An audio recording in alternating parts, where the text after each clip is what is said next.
जय मसीह की मित्रों। जब आपकी सेवा, आपकी मिनिस्ट्री या आपके रोजमर्रा की मसीही जिंदगी बहुत खुशगवार और बहुत सरलता से बगैर किसी बाधा के गुजर रही है, तो एक बार रुक करके अपनी मिनिस्ट्री पर, अपनी सेवा पर, अपने मसीही जीवन की चाल चलन पर गौर जरूर कीजिएगा। और आज मैं इसी परिप्रेक्ष्य में मूसा के जीवन को आगे बढ़ाना चाहता हूं। प्रभु ने अपनी सेवा के लिए उसको चुना था, पानी से निकाला गया था, नाम उसका मूसा रखा गया था। उसने अपनी सेवा शुरू की, मगर वो भूल गया कि यह उसकी सेवा नहीं, यह प्रभु की सेवा है। और उसको चैलेंज किया गया, उसके अपने ने ही चैलेंज किया। एक इब्री जन ने ही उसको चैलेंज किया, चुनौती दी और कहा, किसने तुझे हम पर हाकिम ठहराया है? विरोध जब अपनी ओर से हो, अपने सगे संबंधियों की ओर से हो, बहुत करीबियों की ओर से हो, जिनके लिए आपने बहुत कुछ किया हो, और आज वही पलट करके आपके दुश्मन बने हुए हैं, आप जानिए आपकी मिनिस्ट्री सही ट्रैक पर है। आज मूसा के अपने ही लोग, वो उनको छुड़ाना चाह रहा था, उन्हीं की मदद करना चाह रहा था, और आज वही लोग पलट करके मूसा पर प्रश्न कर रहे हैं कि किसने तुझे हम पर हाकिम ठहराया? मूसा फिरौन के सामने से भागा। याद रखिएगा, परमेश्वर के सामने पहुंचने के लिए आपको संसार के सामने से भागना पड़ेगा।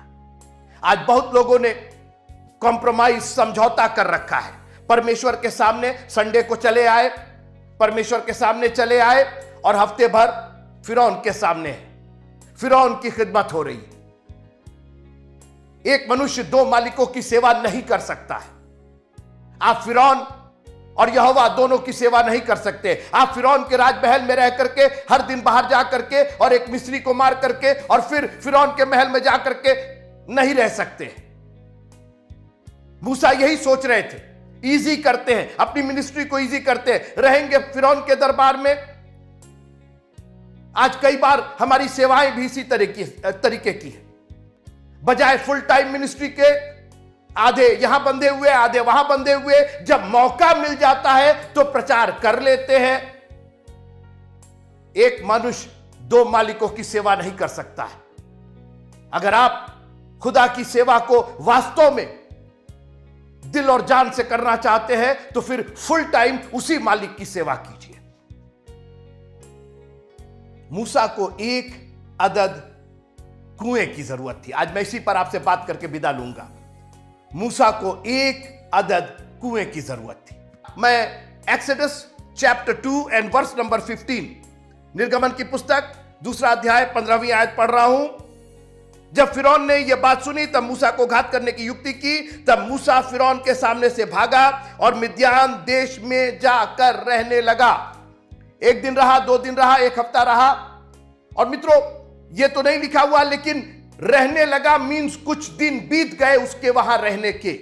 मेरे साथ रहिएगा थोड़ी देर। एक अदद कुएं की जरूरत थी।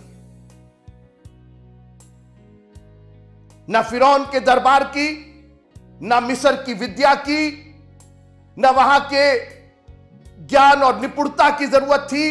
उसको सिर्फ एक कुआं चाहिए था। और आज मैं आपको चुनौती देना चाहता हूं। बहुत सी विद्याएं हासिल करने के चक्कर में कहीं उस कुएं को तो आप नेग्लेक्ट नहीं कर रहे, कहीं इग्नोर तो नहीं कर रहे। दुआ कीजिए कि खुदावंद एक कुआं दिखाए। यह बहुत दिन तक मिद्यान में रह रहा था, कहीं कुछ नहीं, कोई नहीं जानता मूसा को। मेरे साथ रहिए आप। यह एक लाइन बहुत गंभीर लाइन है। इतने दिन से वो मिद्यान में था, कहीं कोई जिक्र नहीं। एक ऐसी जिंदगी, गुमनामी की जिंदगी, पूंछ बन करके रह रहा था। बाइबल कहती है, मैंने तुम्हें सिर बनाया है, पूंछ नहीं बनाया है। गुमनामी की जिंदगी जीने के लिए नहीं बनाया है। मगर एक दिन, उसके आगे की लाइन सुनिए, लिखा है कि वो रहने लगा और वहां वह एक कुएं के पास बैठ गया। एक हफ्ते के बाद, एक महीने के बाद, एक साल के बाद, मालूम नहीं, लेकिन एक दिन वो एक कुएं के पास बैठ गया। कुआं पानी का स्रोत होता है। बाइबल में 3-4 पानी के स्रोत बताए गए। गहरा सागर, महासागर, सागर, झरना, नदी और आखिर में कुआं। कुआं, यह कुआं है क्या? हम लोग के जहन में यह कुआं हमेशा एक जमीन में गहरा, बहुत गहरा एक गड्ढा होता है, लेकिन ऐसा इन रेगिस्तानी जगहों पर नहीं था मित्रों। मूसा को सिर्फ एक अदद कुएं की जरूरत थी। ना उसको नदी चाहिए थी, ना नाला चाहिए था, ना नहर चाहिए थी, ना सागर, ना महासागर सागर, ना गहरा सागर, ना उसको झरना चाहिए था। उसको सिर्फ एक कुएं की तलाश थी। उसको कुएं की जरूरत थी और वहीं से उसकी जिंदगी तब्दील हो गई। अभी तक वो मिद्यान में रह रहा था। कैसे रह रहा था, कहां रह रहा था, किसके यहां रह रहा था, कोई जिक्र नहीं। गुमनामी की जिंदगी, कोई खिदमत नहीं हो रही है। ये कुएं का एक्सपीरियंस आज मैं आपसे निवेदन करना चाहता हूं। Have the experience of well in your life. और याद रखिएगा कि कुआं, जैसे मैंने कहा, कि हमेशा गहरा, बहुत गहरा नहीं होता था। मेरे साथ आइए, उत्पत्ति की पुस्तक उसके 24वें अध्याय की 16वीं आयत में अब्राहम का नौकर एक कुएं के पास जाकर के बैठ जाता है, क्योंकि उसको इसहाक के लिए एक पत्नी खोजने के लिए भेजा गया था।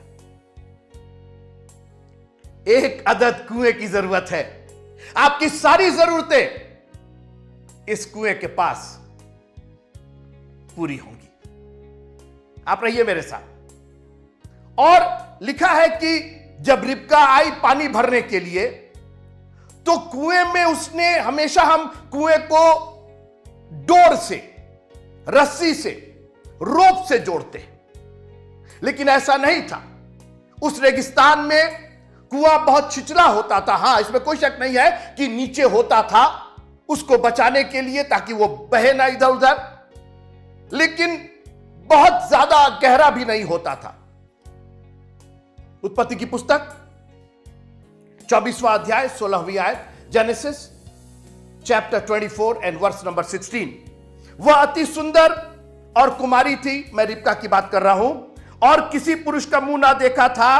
वह कुएं में सोते के पास उतर गई। वह कुएं के पास सोते में उतर गई। उसने गगरी, बाल्टी, कोई बर्तन नहीं डाला, नहीं उतारा, स्वयं उतर गई।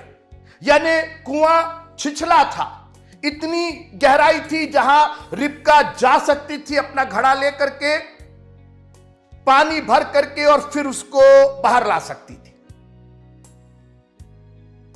एक कुएं की जरूरत है हमको और आपको, सिर्फ एक कुएं की जरूरत है। और मूसा कुएं के पास आज बैठता है। अभी तक वो मॉल में घूमता था, अभी तक वो हॉल में घूमता था, अभी तक रिश्तेदारों में घूमता था। मिद्यान में यहां जा रहे हैं, मिद्यान में वहां जा रहे हैं, ये कॉलेज करने जा रहे हैं, वो टीचिंग करने जा रहे हैं, वो कोचिंग जा रहे हैं, दुनिया की बातें। लेकिन अभी तक मूसा को उसकी मंजिल, उसका पथ नहीं मिला था, जब तक कुएं का एक्सपीरियंस उसको नहीं हुआ। मित्रों, कुआं जो है वो बाइबल में बहुत ही ज्यादा सिग्निफिकेंट है, बहुत ही ज्यादा महत्वपूर्ण है। झरने, नदियों, महासागर, और उसकी वजह यह है कि जल के ये जितने भी स्रोत हैं, झरने, नदियां, गहरे महासागर, समुद्र, झील, ये सब स्टैटिक है। ये एक जगह फिक्स है। ये कहीं इधर उधर नहीं, आपकी मर्जी से इधर उधर नहीं लाए ले जा सकते। कुआं कहीं पर भी खोदा जा सकता है। कुआं कहीं भी प्राप्त किया जा सकता है। तो आप कहेंगे कि मान लीजिए खोदने को कुछ ना हो। मित्रों, कुआं जो है वो एक गड्ढा है, कभी गहरा है और कभी छिछला है, मगर कुआं जो वर्ड है वो वास्तव में सोते से निकला है।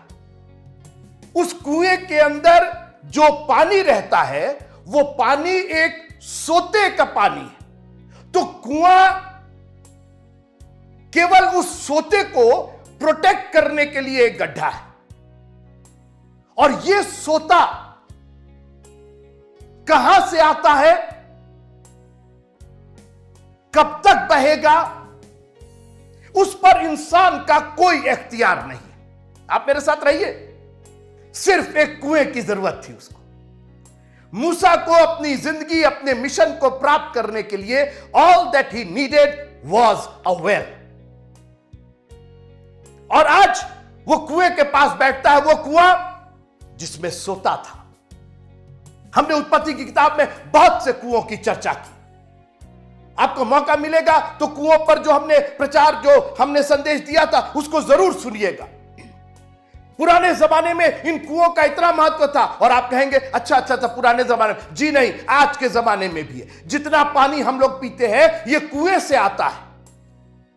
भाषा फर्क हो गई, अब ये ट्यूबवेल के जरिए आता है। मोटर के द्वारा उसी सोते का पानी खींच करके बाहर निकाला जाता है और हमारे घरों में पहुंचता है। जो हम लोग के यहां मोटर लगी रहती है, पानी की जो मोटर लगी रहती है, जो ट्यूब, उसमें ट्यूब डाला जाता है और वो ट्यूब वेल कहलाता है। इस मॉडर्न जमाने में भी वेल की जरूरत है, भले ही वो ट्यूब के साथ निकाला जाए। हमको और आपको एक सोते की जरूरत है। उस सोते का पानी हमेशा निकलता रहता है, और जब सोते का पानी निकलता है तो हमेशा ताजा होता है, हमेशा गंदगी रहित होता है, दूषित नहीं होता है, क्योंकि वो जमीन में, वो एक ऐसे सोर्स से आ रहा है जो क्लीन सोर्स है, जो बिल्कुल स्वच्छ सोर्स है। और ये सोता और कोई नहीं, हमारा खुदावंद यीशु मसीह है।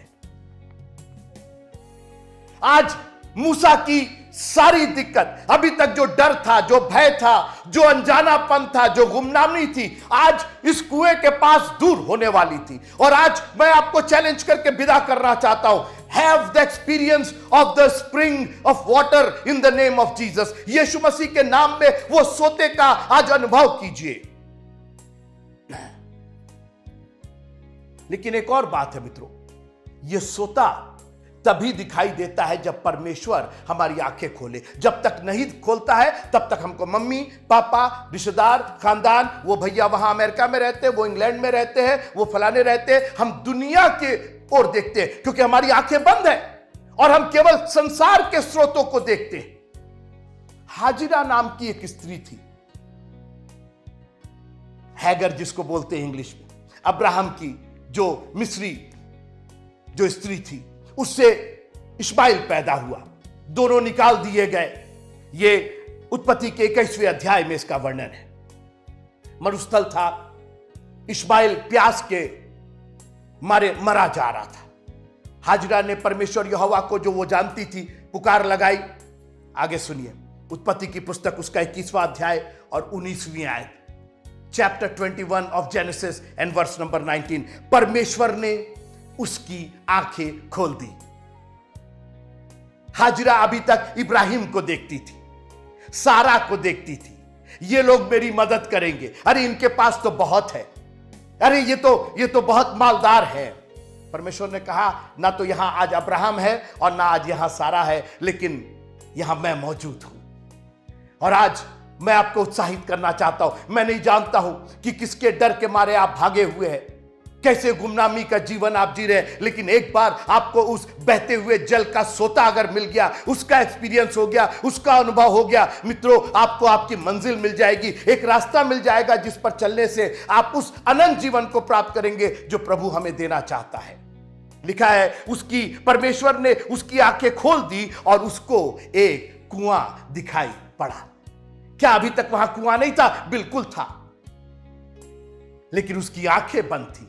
परमेश्वर आज हमारी मदद नहीं करता, परमेश्वर आज आप पर उपकार नहीं करता, परमेश्वर हमारा उद्धार नहीं करता, सब करता है वो। आज भी वो चंगाई कर रहा, आज भी वो हमें ढाढ़स और हिम्मत दे रहा, आज भी हमारे डर को दूर कर रहा, आज भी वो हमें आवाज दे करके बुला रहा है, हे सब बोझ से दबे और थके लोगों मेरे पास आओ, मैं तुम्हें विश्वास। लेकिन हमें दिखाई नहीं दे रहा है, हमारी आंखें बंद है। दुआ कीजिए, खुदावंद उस कुएं को देखने के लिए हमारी आंखें खोल दीजिए। मूसा कितने दिन तक मिद्यान में था, मैं नहीं जानता हूं कि उसको वो कुआं दिखाई दे रहा था कि नहीं दिखाई दे रहा था। हो सकता है खुदावंद ने एक दिन उसकी आंखें खोल दी कि वो उस कुएं के पास जाकर बैठ जाए। आगे की कहानी पढ़िएगा आप, आगे की घटना। वहीं पर मिद्यान के ही जो याजक था रूएल, उसकी बेटियां आती हैं पानी भरने के लिए। यहीं से मूसा की पूरी जिंदगी एक नया मोड़ ले लेती है। घर जाती है वो, और उन्होंने अपने पिता को बताया एक मिस्री मिला था, एक मिस्री ने हमारी मदद की, हमें पानी हेल्प किया उसने। उसके पिता को समझ में आ गया, वो वहां का याजक था, उसने कहा मिस्री ये कर ही नहीं सकता है। मित्रों, अपना मसीहीपन मत खोइएगा, कोई ना कोई उसको रिकॉग्नाइज जरूर कर लेगा। बाहर से वो मिस्री जरूर दिख रहा होगा, बोली से वो मिस्री दिख रहा था, लेकिन हृदय से वो इब्री था। और रूएल ने कहा जाके बुला के लाओ, वो मिस्री नहीं है, वो मिस्री हो ही नहीं सकता, मिस्री कभी ये काम कर ही नहीं सकते। मैं पूछना चाहता हूं मित्रों, आपने अपनी मसीहत कहां खो दी है? मिद्यान सिर्फ डर के मारे, सिर्फ फिरौन के डर के मारे, सिर्फ मिद्यान में गुमनामी में रहने के कारण आपने अपनी मसीहत खो दी, आपने इब्रीपन खो दिया। लेकिन जब वो उस कुएं के पास आया और चरवाहों ने उन बेटियों को, उन बच्चियों को हैरेस करने की कोशिश की, उसके अंदर वो इब्रीपन, इस्राएलीपन, वो मसीहत निकल करके चली आई, खुदा का वो उपकार निकल करके चला आया। उसने कहा कि मुझे भी भलाई करनी है, जैसा उसने मेरे साथ भलाई की है, जैसा उसने मेरे साथ उपकार किया, मुझको भी आज करना है। और उसके अंदर से वो इब्रीपन निकल आया। मैं नहीं जानता हूं कि आप कितने कठोर हो गए हैं अंदर से, लेकिन एक बार जब आपको कुएं के पास उस सोते का साक्षात्कार हो जाएगा, जिंदगी और बहुतायत की जिंदगी से आपका वास्ता हो जाएगा।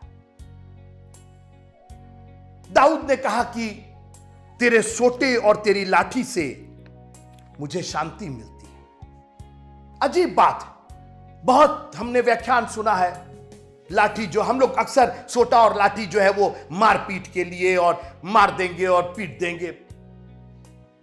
ये जो एक फ्रेज था मित्रों, सोटा और लाठी से शांति मिलती, क्या मतलब, क्या शांति? वो तो दुश्मनों के सामने मेज बिछाता है, वो दुश्मनों को पीट नहीं रहा। कुछ लोग कहते हैं कि वो सोटे से हमारी देखभाल करता है, लाठी से दुश्मनों की देखभाल करता है। बहुत कुछ बात कही जा सकती है, लेकिन आप सोचिए कि दाऊद उस वक्त के जमाने में था और वो ये फ्रेज उसने सुन रखा था, ये एक मुहावरा था कि तेरे सोटे और तेरी लाठी से मुझे शांति मिलती है। तू हरी हरी चराइया में बिठाता है, सुखदाई जल के झरनों के पास ले चलता। हमको जाना पड़ता है, कई बार उस झरने के पास जाना पड़ता है, क्योंकि झरना स्टैटिक है। लेकिन आखिर में आकर के उसने एक इतनी सुंदर बात कही, बोला नहीं, परमेश्वर सिर्फ उस जगह और इस जगह और वहां और यहां नहीं है।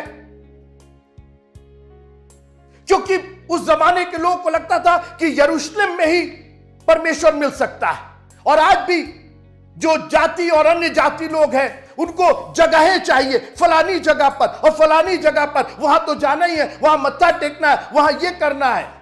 अरे मित्रों, वो बहते हुए जीवन का जल का सोता है, उसके सोटे और तेरी लाठी से मुझे शांति मिलती। ये फ्रेज कहां से आ रहा है? ये क्या कह रहे हो दाऊद, ये क्या कह रहे हो?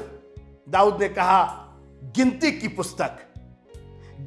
पुस्तक उसका 21वां अध्याय और उसकी 18वीं आयत क्यों नहीं पढ़ते हो?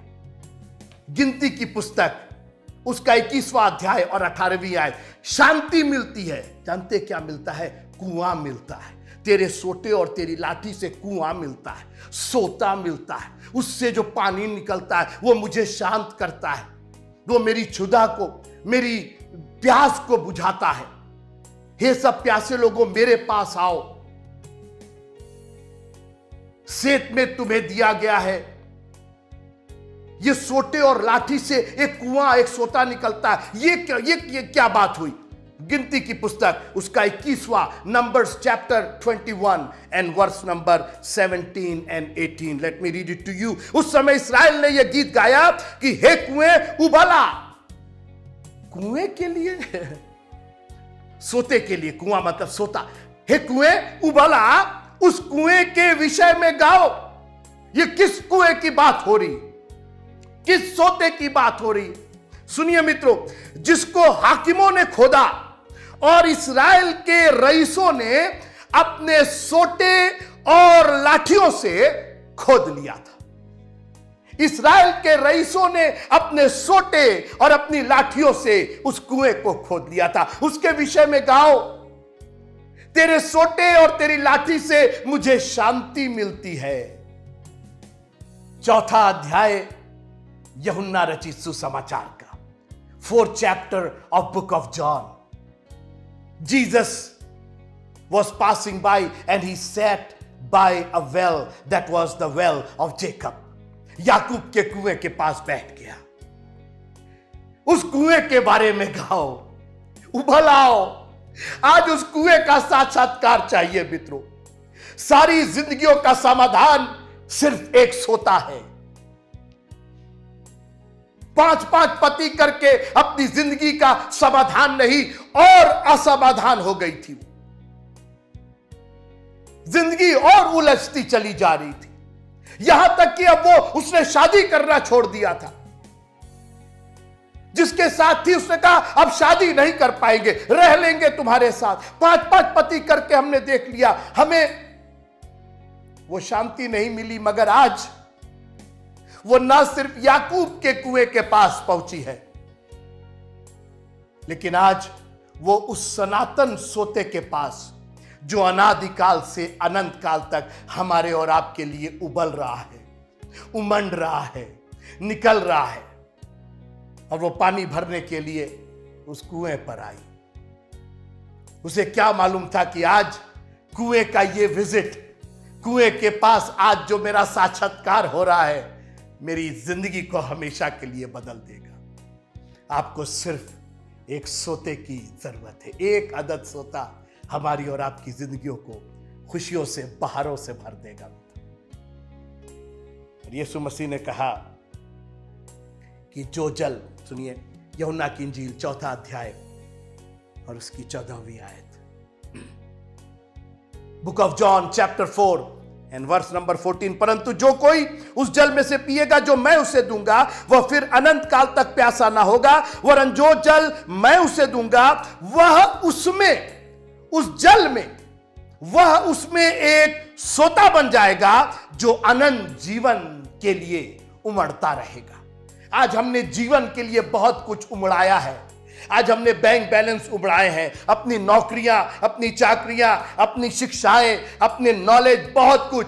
ये मूसा ने भी बहुत कुछ उमड़ा लिया था, लेकिन वो सिर्फ जीवन के लिए था, अनंत जीवन के लिए नहीं था। आज इस कुएं के पास आकर के, इस सोते के पास आकर के, ओ प्रभु तेरा धन्यवाद हो कि आज तू हमारी आंखों को खोल रहा है। कोई ना कोई इस वचन का सुनने वाला, उसकी आंखें खुले, उसको एक कुआं दिखाई दे खुदावंद, वो सोता, वो जिंदगी का सोता दिखाई दे, वो जल दिखाई दे जिसको पीने के बाद हम खुद एक सोता बन जाए जो अनंत जीवन के लिए उमड़ता रहे। आज अगर ये जिंदगी में अशांति है, केवल एक सोता आपकी जिंदगी को बदल देगा। जब वो स्त्री, सामरी स्त्री पानी भरने आई और आज उसको एक अनंत जीवन के सोते से साक्षात्कार हो गया, लिखा सब कुछ छोड़ करके गांव में चली गई, प्रचारक बन गई, एक मिनिस्ट्री मिल गई उसको। आज उसकी तमाम जो 5 पति उसकी समस्या का समाधान नहीं कर पाए, जो मोहब्बत, प्यार और जो इज्जत उस 5 पति नहीं दे पाए, 5 पुरुष नहीं दे पाए, आज सिर्फ एक जन ने, सिर्फ एक सोते ने उसकी जिंदगी में इतनी बहारें ला दी। इतनी खुशियां भर दी। आज वो सबको बताने के लिए आतुर है। जिस दिन आपकी जिंदगी में परमेश्वर का साक्षात्कार हो जाएगा, वो उमड़ने लगेगा। You can not stop it. आपको मालूम है, सोते को आप रोक नहीं सकते, आप बंद नहीं कर सकते, कैप नहीं कर सकते। जब वो उमड़ने लगेगा, nothing, absolutely nothing can stop the spring of the living water. और मैं आपको चुनौती देना चाहता हूं, जो सोता आपका सांसारिक रूप से, जिस सोते को आपने सोचा कि ये उमड़ेगा और इससे काम हो जाएगा और वो सूखता चला जा रहा है, आज आपको सिर्फ एक अदद यीशु नाम के सोते की जरूरत है। और वो एक ऐसा सोता है जो अनंत जीवन तक आपको प्यासा नहीं होने देगा। खुदावंद आप सबको बहुत आशीष